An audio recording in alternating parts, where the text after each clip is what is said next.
그래서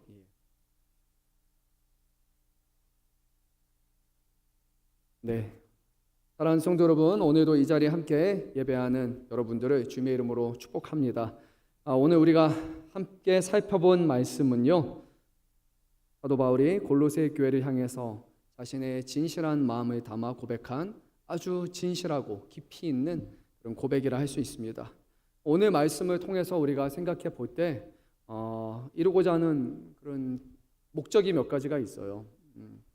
교회가 무엇 위에 세워져 있는지를 생각해보고, 또 무엇보다 교회 안에서 직분을 맡은 우리들이 어떤 자세로 이 직분을 감당해야 되는지, 더 나아가서 우리가 예수를 믿는다는 이유로 예수를 믿는 것 때문에 당하는 수많은 고난과 어려움을 어떻게 기쁨으로 감당할 수 있는지, 이 모든 것을 이미 우리보다 미리 겪었고 또 그 어려움 가운데서 믿음으로 승리했던 사도 바울을 통해서 주시는 그 하나님의 말씀을 통해서 오늘 우리가 깊이 깨닫고 또 세상을 이기는 그런 교회로 또 세워질 수 있기를 바랍니다. 오늘 말씀을 우리 한번 읽어볼 텐데요. 먼저 24절 말씀 한번 읽어보도록 하겠습니다. 나는 이제 너희를 위하여 받는 괴로움을 기뻐하고 그리스도의 남은 고난을 그의 몸된 교회를 위하여 내 육체에 채우노라. 아멘. 골로새서는 옥중서신으로 알려져 있습니다. 그리고 이 편지를 전하는 사도 바울은 자신의 믿음, 자신의 신앙, 또 자신의 수고함으로 인해서 지금 투옥인 상태입니다. 이 말씀을 듣는 골로새 성도와 오늘 2025년을 살아가는 우리에게는 아주 현격한 차이가 있다는 것을 먼저 인정해야 됩니다. 왜냐하면 우리에게 있어서 바울은 2000년 전의 인물이에요. 그리고 우리 대한민국의 사람이 아닙니다. 현 시대를 살아가는 사람이 아닙니다. 하지만 골로새 교회 성도들에게 있어서 사도 바울은 동시대에 살아가는 사람일 뿐만이 아니라 그 당시의 지도자 중에 지도자입니다.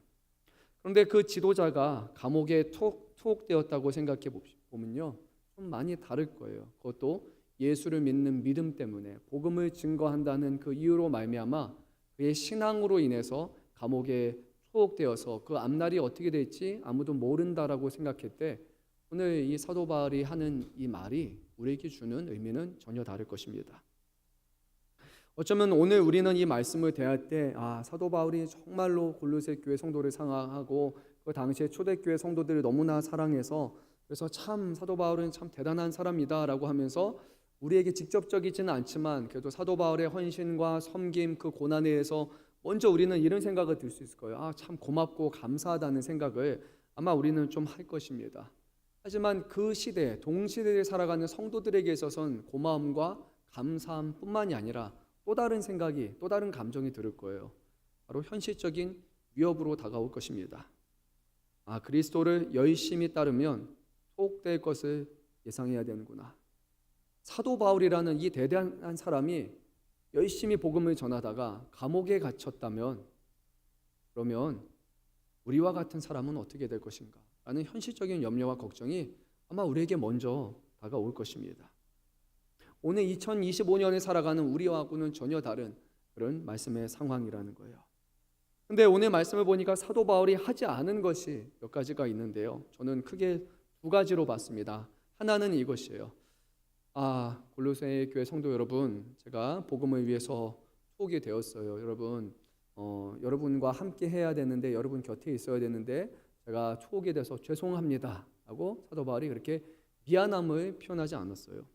또는 사도 바울은 이렇게 말하지도 않았습니다. 나에게 일어난 이 일은요, 아주 특별한 일이니까 나만 겪을 일이고 여러분에게는 결코 이런 일이 일어나지 않을 것이니까 걱정할 필요가 없어요, 염려할 필요가 없어요 라고 말하지도 않았어요. 전자는 자신의 환경에 대한 변명이고 후자는 현실을 축소하는 것이에요. 환경에 대한 변명이나 현실의 축소는 어쩌면 그 당시 성도들로 하여금 사도 바울이 당하고 있는 현 상황, 그 작금의 현실에 대한 이해력을 조금 더 증가시킬 수 있을 거예요. 이건 특별한 경우니까, 이런 일은 때문에 그랬으니까 우리가 그렇게 받아들여야 하지라고 조금 더 이해하는 데는 도움을 줄 수도 있었을 겁니다. 어쩌면 그것으로 인해서 더 많은 성도들로 하여금 기독교 신앙을 갖도록 문턱을 낮출 수도 있었을 것이에요. 하지만 사도 바울은 이 두 가지를 하지 않았습니다. 더 많은 사람들의 복음을 전하기 위해서 자신의 환경에 대한 변명도 하지 않았고, 더 많은 사람들이 쉽게 예수님을 접할 수 있도록 현실에 축소하는 예도 하지 않았어요.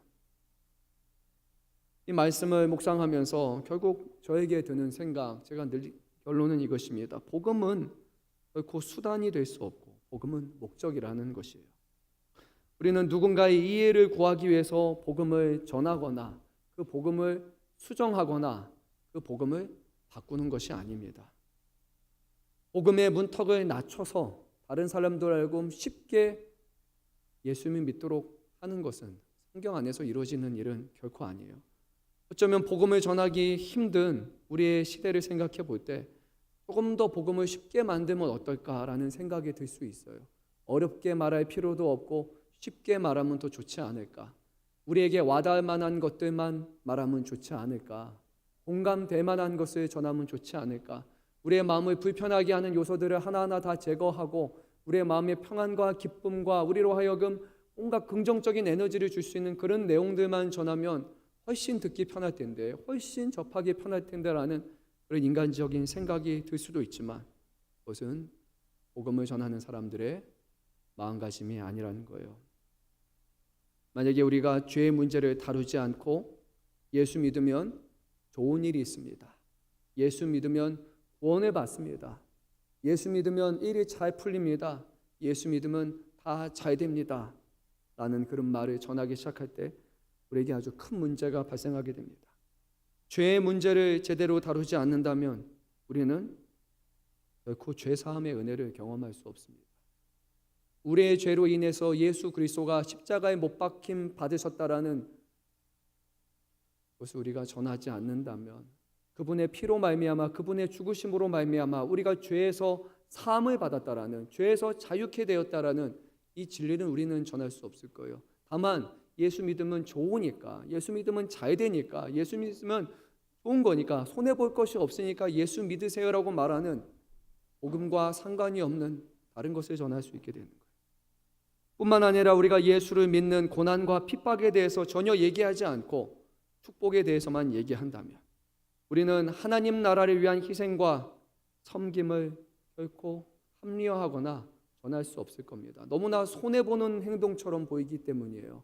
예수 믿어서 복을 받는데 왜 우리가 그 복을 희생해야 됩니까? 라는 도저히 우리의 논리로서는 이해할 수 없는 일이 받아지게 되는 거예요. 그러면 우리가 뭐라고 말합니까?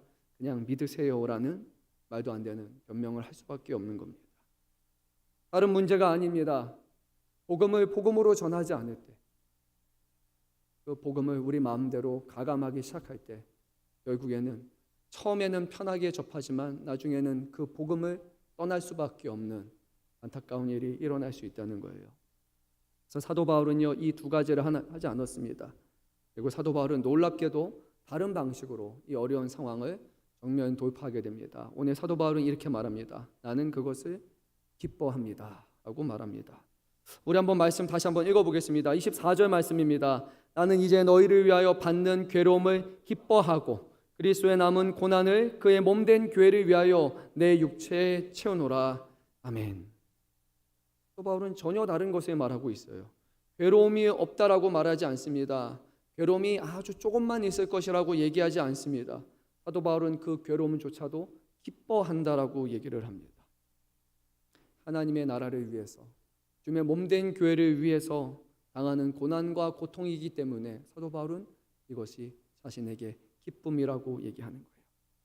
우리가 신앙생활을 하다 보면 당연히 어려운 일이 있어요. 당연히 고난과 괴로움은 있습니다. 근데 우리 믿는 사람들의 관점은 고난이 실패 그리고 괴로움이 피해야 될 것이 아닙니다. 오히려 고난과 괴로움을 감당할 만한 능력을 달라고, 그 믿음을 달라고 구하는 것이 우리의 기도 제목이 되어야 되고, 고난 가운데서도 괴로움 가운데서도 하나님의 뜻이 이루어질 수 있다면, 천국의 복음이 증거될 수 있다면, 그러면 우리는 이 고난과 어려움에 처한 상황 속에서도 기쁨과 감사함을 고백해야 하는 것입니다. 사도 바울은 자신이 당하는 괴로움과 고난, 이 모든 것이 주님의 몸된 교회를 위한 일이기 때문에 자신은 이것을 기뻐하고 그 모든 고난을 자신의 육체에 채운다라는 그런 믿음의 고백을 하게 됩니다. 근데 여기서 우리가 생각해야 될 것이 한 가지가 있는데요. 그리스도의 남은 고난이라는 그런 말씀이 있는데 이 말씀 우리가 오해해서는 안 됩니다. 그리스도께서 십자가에서 모든 것을 행하셨는데 뭔가 남은 것이 있구나. 그리고 우리가 그 남은 것을 우리가 대신해야 되는 사람이구나라는 그런 의미가 아니라는 거예요. 사도 바울은 예수께서 십자가에 이루신 구속을 지금 불완전하고 조금 더 보완해야 되니까 내가 그 남겨진 것을 감당하겠다라고 지금 말하는 것이 아니에요. 예수 그리스도의 속죄는 완전합니다. 다른 속죄 제물이 필요하지 않아요. 주님은 십자가에서 죽으심으로 단번에 이 속죄함을 이루신 거예요. 하지만 예수 그리스도께서 십자가 위에서 단번에 이루신 이 속죄 복음이 교회에 전해지고 교회가 세워지고 교회가 땅끝까지 확장되기 위해서는 누군가는 이 복음의 사명을 전하기 위해서 고난을 감당해야만 했던 것이에요. 사도 바울은 예수 그리스도께서 행하신 그 일을 전하는 것을 자신은 부끄럽게 여기지 않았고 그 고난을 피하지 않았고 그 일을 위해서 그것을 통해서 교회가 세워질 수 있다면 믿음의 성도들이 자라날 수 있다면 나는 기꺼이 기쁨으로 그 역할을 감당하겠다라고 오늘 고백한 것입니다. 사랑하는 성도 여러분, 우리가 부모로서 자녀를 키울 때 좋은 일만 있지 않아요. 어쩌면 4살 때까지 효도 다 한다는 그런 말을 하게 되는데 4살 아니고 한 3살 정도인 것 같아요. 4살부터는 이제 슬슬 자아가 많이 확립이 돼서 떼쓰고 소리 지르고 많이 하죠. 근데 우리가 부모가 자녀를 키우기 위해서 수고합니다. 희생합니다.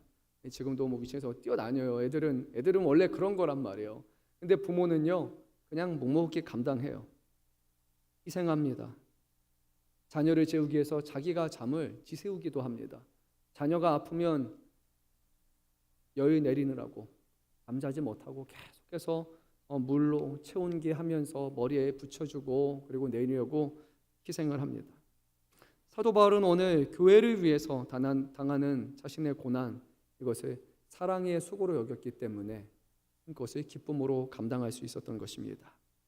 사랑하는 성도 여러분, 오늘 이 자리에 함께 하고 있는 저와 여러분 우리도요 교회를 위해서 헌신하고 수고하는 가운데 마음 아픈 일 많잖아요.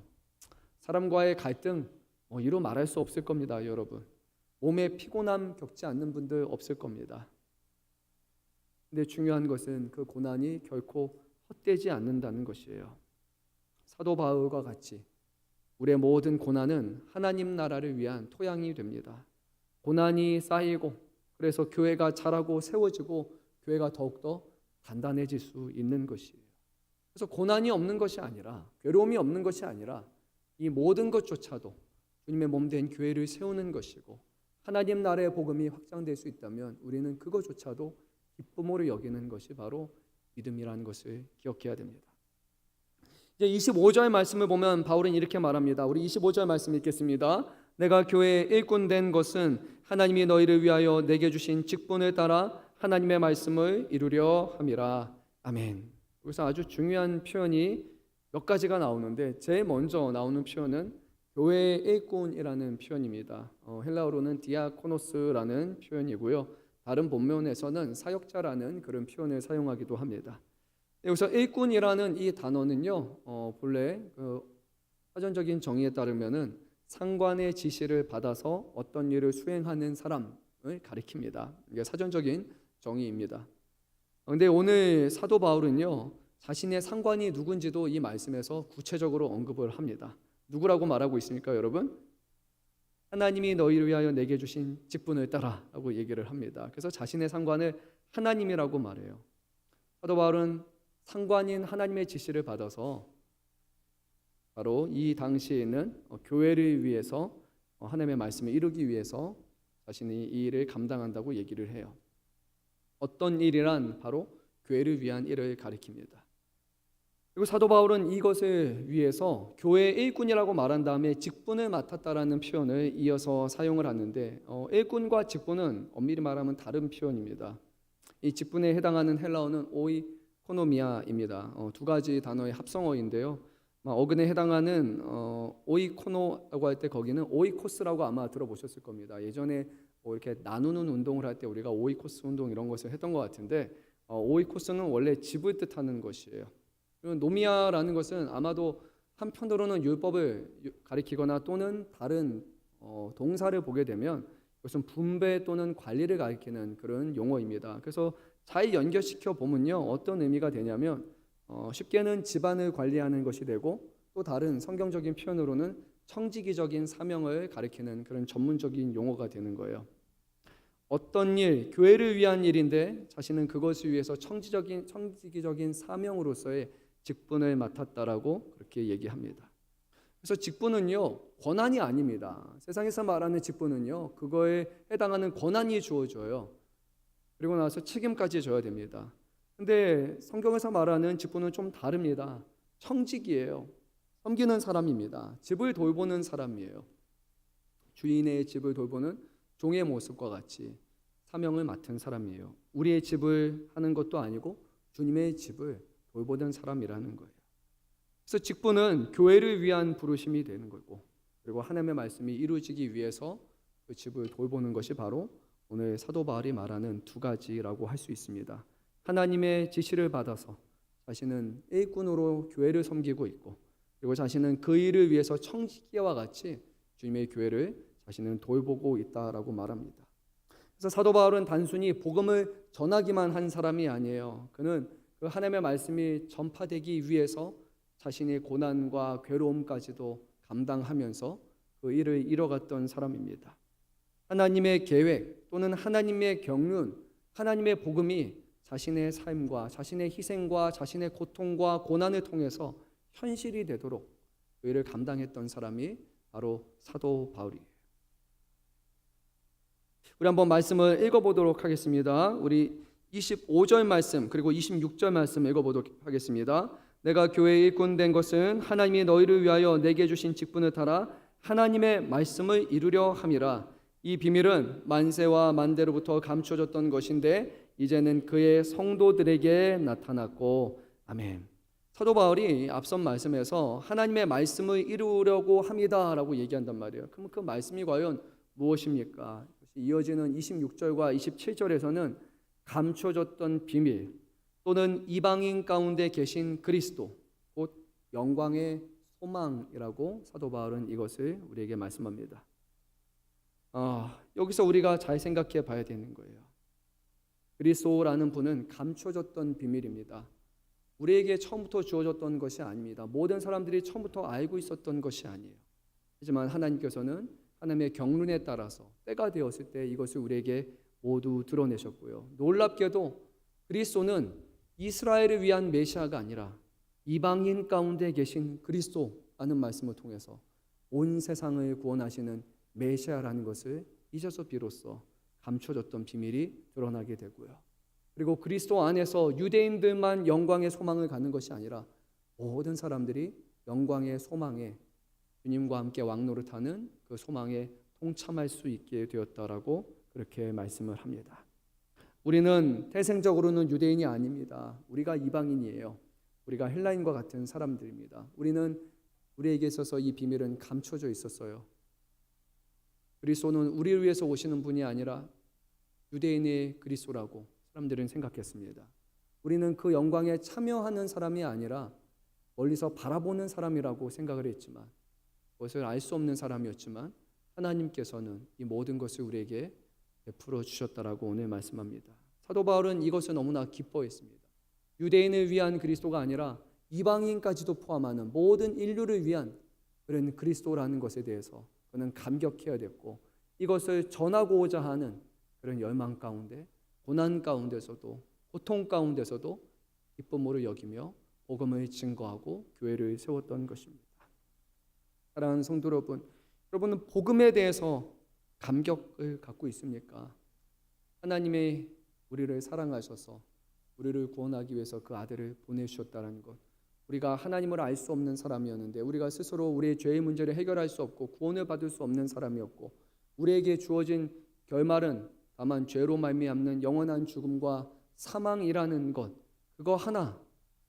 그것뿐이었는데 거기서 영생을 소유한 사람으로서 하나님의 심판을 받아 죽는 사람이 아니라 하나님의 자녀가 되는 권세를 우리에게 주셨다라는 이 소식이 정말로 우리에게 기쁨이고 감사함으로 여겨진다면 우리는 복음을 부끄러워하는 사람이 아니라 복음을 전하기에 힘쓰는 사람이 될 것입니다. 사도 바울은요, 십자가의 도를 부끄러워하지 않는다고 얘기했습니다. 누군가에게는 하나님의 아들이신 예수 그리스도가 십자가에서 옷벗김 당하고 매를 맞고 침 뱉고 죽임을 당하신 것을 부끄러워했어요.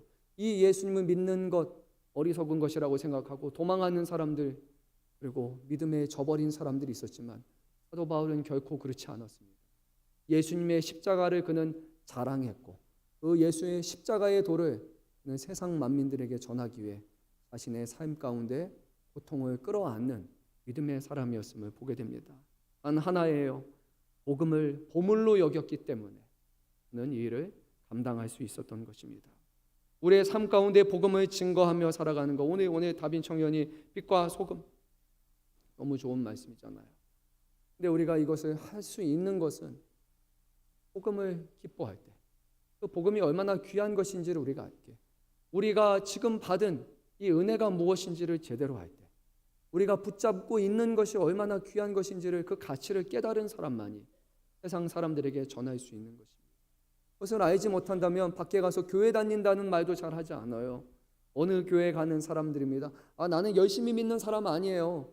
나는 그렇게 열심 신자 아니고 나는 그냥 적당히 믿는 사람이에요. 나 그렇게 광적으로 하는 사람 아니에요 라고 거리 두는 것이 아니라 나는 주를 위해서 모든 것을 내어드릴 수 있습니다. 나는 그런 고백을 할 수 있기 위해서는 복음이 무엇인지를, 예수 그리스도가 어떤 분이신지를 제대로 알 때만, 그것이 우리의 머리에서 우리의 마음까지 도달할 때에만 비로소 우리의 삶 가운데 평생에 고백될 수 있는 것입니다. 복음을 알기에 힘써야 되는 거예요. 예수 믿고 구원받았다, 천국 갔다라는 것 모르지 않습니다. 몰라서 더 말씀 보는 거 아닙니다. 더 알기 위해서, 하나님의 사랑과 하나님의 은혜를 더 깊이 깨닫기 위해서, 주님께서 우리를 위해서 행하신 것이 얼마나 위대한 것인지를 분명히 듣기는 들었는데 그것이 아직 제대로 실감되지 않기 때문에 더 깊이 알아가기 위해서 우리는 말씀을 묵상하는 것이고, 그 가운데 하나님이 행하신 일들이 우리에게 충격으로 다가오는 그런 경험이 일어나게 되는 것입니다. 몰라서 말씀 보는 것도 아니고 믿음이 없어서 말씀을 보는 것이 아닙니다. 더 믿기 위해서, 더 사랑하기 위해서, 더 감사하기 위해서, 더 복음을 증거하기 위해서 주님을 알기에 힘쓰는 것, 그것이 우리가 하나님의 말씀을 대하는 자세입니다. 오늘날 우리의 사람들은 그렇게 말하는 것 같아요. 너 자신을 믿어라, 자기 개발해라, 스펙을 쌓아라, 이렇게 말합니다. 그렇게 해야 우리가 어떤 영광된 자리에 올라갈 수 있는 것처럼, 사람들이 인정해주는 자리에 올라갈 수 있는 것처럼 그렇게 얘기합니다. 근데 오늘 사도 바울은 전혀 다른 것을 말합니다. 아니, 복음은 우리에게 전혀 다른 것을 말합니다. 너희 안에 계신 그리스도를 보라, 그분이 너의 영광의 소망이시라고 말씀합니다. 그리스도가 우리 안에 있기 때문에 우리는 영광을 생각할 수 있는 사람이고, 그리고 우리는 그 소망을 품는 사람이 된 것이에요. 사랑하는 성도 여러분, 오늘 우리가 이 자리에 오신 분들 중에 우리 오늘 권사의 모임이 있죠? 우리 권사님들 많으시잖아요. 이 직분 귀한 직분이잖아요. 우리 집사님들 귀한 직분이잖아요. 주님의 집을 돌보는 사람이잖아요. 우리 장로님들은요, 말할 것도 없죠. 교회 어른이잖아요. 편자체. 우리 청년분들은 교사분들 계시고 찬양대, 너무 다양한 일들 우리는 주님을 섬기는 일들을 맡아서 하고 있습니다. 왜 이거 하고 있습니까? 왜 우리 직분 감당하고 있습니까? 연말이 되면 힘들어서 그만할까 생각하면서도 왜 우리 이거 계속 지생하고 있습니까? 옆 사람 눈치 보면서 그냥 하는 겁니까? 내가 빠지고 나면 빈자리가 너무 클까 봐 이거 감당하는 겁니까? 내가 꼭 있어야 되니까 자리 지키기 위해서 이거 하는 겁니까? 그거 아닙니다. 우리가 직분 감당하고 교회를 섬기고 고난을 견디는 그 이유는 바로 우리 안에 계시는 예수 그리스도 한 분뿐임을 기억해야 됩니다. 그리스도가 우리 안에 계시기 때문에, 그리스도가 우리를 위해서 모든 것을 내어 주실 뿐만이 아니라 지금도 우리 안에 거하시는 우리의 산소망 되시는 살아 역사하시는 주님이시기 때문에 우리는 그분의 기뻐하시는 뜻을 위해서, 또 그분의 영광이 더 세상 가운데 드러나기 위해서, 교회 안에서 그 영광이 더 찬란하게 비추기 위해서 우리는 이 직분을 기쁨으로 감당하는 것입니다.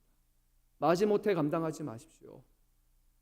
고난, 고통조차도 사도 바울은 기쁨으로 여겼다면 오늘 우리에게 주시는 이 직분은 영광된 직분이라 생각해 볼 때 어찌 우리가 이것을 마지못해서 감당하는 직분이라고 생각할 수 있겠습니까?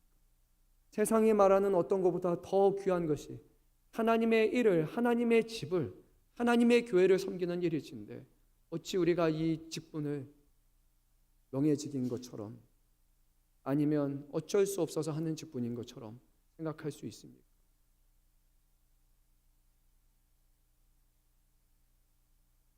자, 왠지 혼내는 것 같아서 죄송합니다. 그런 의미가 아닌데요. 자, 우리 28절 말씀 한번 읽어보도록 하겠습니다. 우리가 그를 전파하여 각 사람을 권하고 모든 지혜로 각 사람을 가르치면 각 사람을 그리스도 안에서 완전한 자로 세우려 함이니. 아멘. 앞서서 그 말씀 한 거는 제가 여러분 잘하고 있다라는 거 칭찬하기 위함입니다. 오해하시면 안 됩니다. 목사님 오늘 오해 갔더니 또 뭐 왜 이러냐고 했는데 그거 아니에요. 우리 성도님들 잘하고 계시고 잘하는 게 얼마나 귀한 것인지를 우리가 기억하시면서 계속해서 그 일을 감당해 달라는 그런 말씀을 하고 싶었던 거예요. 제가 말하고 나서도 약간 조심스러웠습니다. 28절 제가 다시 한번 또 읽겠습니다. 우리가 그를 전파하고 각 사람을 권하고 모든 지혜로 각 사람을 가르침은 각 사람을 그리스도 안에서 완전한 자로 세우려 함이니. 아멘. 사도 바울은요, 복음을 전하는 것으로 끝나지 않았어요. 복음을 전하는 것 이것이 나에게 주신 사명입니다 라고 끝나지 않았고요, 오늘 복음을 선포했고 권면했고 가르쳤다라고 그렇게 말씀을 합니다. 이유는 단 하나였어요. 성도들을 온전한 사람으로 세우기 위함이다라고 그는 고백을 합니다. 그래서 오늘 우리가요, 좀 전도라는 것을 생각할 때 전도를 폭넓게 생각을 해야 돼요. 전도는 오늘 말씀에 비로소 보게 되면 복음을 선포하는 것이고 권면하고 가르치는 것, 모든 것이 다 전도의 영역이 되는 겁니다. 그래서 사도 바울은 일전에 고린도 교회에게 보내는 첫 번째 편지에서 이렇게 전한 바가 있습니다. 어떤 이는 말하되 나는 바울에게라 하고 다른 이는 나는 아볼로에게라 하니 너희가 육의 사람이 아니리요. 그런즉 아볼로는 무엇이며 바울은 무엇이냐? 그들은 주께서 각각 주신 대로 너희로 하여금 믿게 한 사역자들이니라. 나는 심었고 아볼로는 물을 주었을 때 오직 하나님께서 자라나게 하셨나니 그런즉 심는 이나 물 주는 이는 아무것도 아니로되 오직 자라게 하시는 이는 하나님 뿐이시니라. 심는 이와 물 주는 이는 한 가지이나 각각 자기 일한 대로 자기의 상을 받으리라. 아멘. 하나님께서 우리에게 주시는 복음을 전하는, 그리고 복음을 증거하는 전도의 사명을 다양한 방식으로 주십니다. 누구는 말씀을 전하고 또 양떼들을 돌보는 목자로 하나님이 맡겨주시고요, 또 우리 직분자분들은 지체들을 서로 붙들어주는 그런 근육과 힘줄이 되는 거예요. 성도님들은 서로를 세우는 공동체의 어떤 벽돌과도 같은 존재입니다. 그 자리에서 주어진 사명을 감당하는 것이 결국 복음을 전하는 것이고 그것이 전도하는 길인 거예요. 밖에 나가는 것을 폄하하는 것이 아니라 나가는 전도가 있을 것이고, 또 주님께서 불러오신 사람들, 우리 교회에 온 사람이 믿음 안에 장에 정착할 수 있도록 그 사람들을 가르치고 이끌어 나가는 것, 그리고 삶의 어려움이 찾아올 때 때로는 우리의 마음 가운데 회의가 드는 그런 순간, 의심이 드는 그런 순간에 그의 믿음을 굳건히 지키고 진리를 돌아갈 수 있도록 가르치고 권면하는 이 또한 결국에는 주님의 복음, 도를 전하는 그런 길이라는 것을 기억을 해야 됩니다. 그런데 그 일을 감당할 수 있는 것 오직 한 가지인데 29절에서 이렇게 말합니다. 읽겠습니다. 이를 위하여 나도 내 속에서 능력으로 역사하시는 이의 역사를 따라 힘을 다하여 수고하노라 라고 말합니다. 사도 바울이 힘을 다하여 수고했다라고 그렇게 얘기를 했어요. 힘을 다하여 수고했다. 그런데 자신의 힘을 다해서 수고하는 것이 아니라요, 사도 바울은 자신의 힘의 원천은 무엇이냐, 내 안에서 역사하시는 하나님의 능력이라고 그렇게 고백을 한 거예요. 나도 내 속에서 능력으로 역사하시는 이의 역사를 따라 힘을 다하고 수고하노라 하는 말씀을 잘 기억해야 됩니다. 우리의 힘과 우리의 능력으로 우리가 교회를 세워가는 것이 아니라 하나님의 능력이 우리를 통해서 일하시는 것, 이것이 오늘 사도 바울이 우리에게 전하는 거예요. 그러니까 우리가 직분 감당할 때 감사할 수 있는 거예요. 왜냐하면 나 혼자 하는 게 아니기 때문이에요. 우리 하나님께서 내게 능력을 주시기 때문에 내가 능력 주시는 자 안에서 모든 것을 감당할 수 있는 것입니다. 교회 안에서 내 생각으로는, 내 힘으로는, 내 감정으로는 도저히 못할 것 같고 그만두고 싶은 생각이 들 거예요. 그것이 아니라 하나님이 나와 함께 하시기 때문에, 주님이 내 능력이 되어 주시기 때문에 내 이 고난과 어려움 속에서도 내 힘이 아니라 하나님의 지혜와 하나님의 능력을 구하고, 하나님이 나와 함께 하시고 주님의 몸된 교회를 사랑하시기 때문에 반드시 이 일을 이겨내게 하실 것이라는 주님을 향한 소망 가운데 우리가 그 일을 하는 겁니다. 그게 아니면 보이는 현실을 보게 되면, 우리의 자질과 우리의 능력을 보게 되면 저는 못할 것 같다라는 생각이 들 때가 얼마나 많습니까? 하나님은 우리에게 일을 맡기시기만 하는 분이 아니라 그 일을 감당할 수 있는 힘과 능력을 공급하여 주시는 참 하나님이시라는 것을, 살아 역사하시는 하나님이라는 것을 우리가 기억할 때 우리는 모든 일을 주 안에서 감당할 수 있는 것입니다. 우리는 수고합니다. 그리고 하나님은 역사하십니다. 얼마나 놀랐습니까? 우리가 역사하고 하나님이 수고하는 것이 아니에요. 우리는 그냥 수고할 뿐이에요. 때로는 우리의 실수조차도, 우리의 부족함조차도, 하나님은 모자른 것도, 때로는 악하게 한 것조차도 모든 것이 합력하여 선을 이루게 하시는 역사의 주인공이심을, 역사의 주관자이심을 우리는 기억해야 합니다. 사랑하는 성도 여러분, 오늘 우리가 고난으로 세우는 교회라는 다소 좀 불편한 제목이겠죠. 기쁨으로 세우는 교회 얼마나 좋습니까? 감사함으로 세우는 교회 얼마나 좋습니까? 축복으로 세우는 교회 얼마나 좋습니까? 근데 오늘 우리의 제목, 고난으로 세우는 교회라는 거 좀 나눴습니다. 좀 어려운 제목일 수도 있습니다.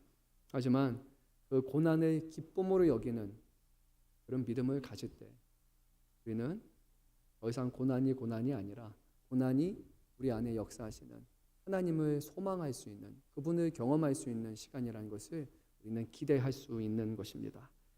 하나님의 자신이 세운 교회의 일꾼, 또 하나님의 말씀을 전하고자 하는 사람, 그리스도를 전하여 성도를 온전하게 하는 사람으로 우리 모두를 세우셨고, 주님은 우리와 세상 끝날까지 함께 하시며 이 일을 이뤄 가실 것입니다. 그래서요, 우리는 각자의 자리에서 교회를 세우는 사람이라는 것에 대해서 자부심도 가지시고요, 우리의 작은 헌신과 수고, 어떤 사람들은 더 큰 일을 하는 것처럼 보이는데 나는 왜 이것만 합니까? 라고 여기는 것이 아니라 우리가 하는 모든 수고와 헌신이 결국에는 주님의 교회를 세우는 것이고, 그 어떤 것도 불필요하거나 모자른 것은 없다라는 것 우리가 기억했으면 좋겠습니다. 어떤 분들은 또 새벽에 나와서 많이 기도하십니다. 누군가는 새벽에 피곤해서 못 나오시는 분도 계실 거고, 그리고 또 기도합니다. 나중에 또 하나님께서 기회 되시면 또 기도하는 자리를 세워주실 것이다 또 생각을 하고요. 어떤 분들은 재정을 통해서 섬기기도 합니다. 모든 사람들이 동일한 방식으로 다 섬기지 않아요. 교회 안에는 다양성이 분명히 존재합니다. 우리 젊은 분들이 섬기는 방식과 우리 부모 세대 분들이 섬기는 방식 또한 많이 다른 것 같아요. 제가 보기에는. 하지만 무엇이 맞고 무엇이 틀리다가 아닙니다. 그 모든 것이 결국 하나님의 교회를 이루는 그런 일이라는 것을 기억하면 좋겠어요. 어떤 분들은요, 전혀 드러나지 않는 자리에서 말없이 눈물로써 교회를 지탱하고 계신 분들도 계신 것 같아요. 모릅니다. 사람들이 어떤 분이신지. 근데 그 자리에 그분만이 계실 수 있는 그런 자리가 꼭 있더라고요. 모든 수고와 고난 위에 하나님의 교회는 굳건히 세워집니다. 오늘 이 말씀을 우리의 마음속에 품고요, 우리 한번 이렇게 이런 다짐을 하면 좋을 것 같아요. 주님, 제가 교회를 위한 고난을 피하지 않게 하소서 하는 이런 다짐을 한번 했으면 좋겠습니다. 피하는 것이 아니라 어떤 마음을 가져야 됩니까? 기쁨으로 여길 수 있게 해주십시오. 그것이 우리의 기도의 제목이 되어야 돼요. 피하는 것은 세상의 방식이고, 기쁨으로 여길 수 있는 것은 하나님이 주신 능력으로 감당 가능한 것이에요. 또 하나님, 우리가 말씀을 이루는 일꾼으로 우리에게 부르신 직분을 감당하게 하소서, 이렇게 우리가 또 고백했으면 좋겠고요. 우리의 평생에 그리스도를 전하고 사람을 세우고 이 수고를 기쁜 마음으로 여기게 하옵소서. 그리고 이 모든 수고 위에 우리 자신의 이름과 우리의 능력이 드러나는 것이 아니라 주님의 역사하심만이 나타나게 하소서. 나는 오늘 이런 고백을 할 수 있다면 우리는 사도 바울과 같이 많은 사람들에게 복음을 전하고 살아 역사하시는 주님을 증거하는 그런 귀한 증인으로 세워줄 줄로 믿습니다. 우리 함께 오늘 말씀을 기억하면서 찬양하는 시간 가지면 좋을 것 같아요. 네,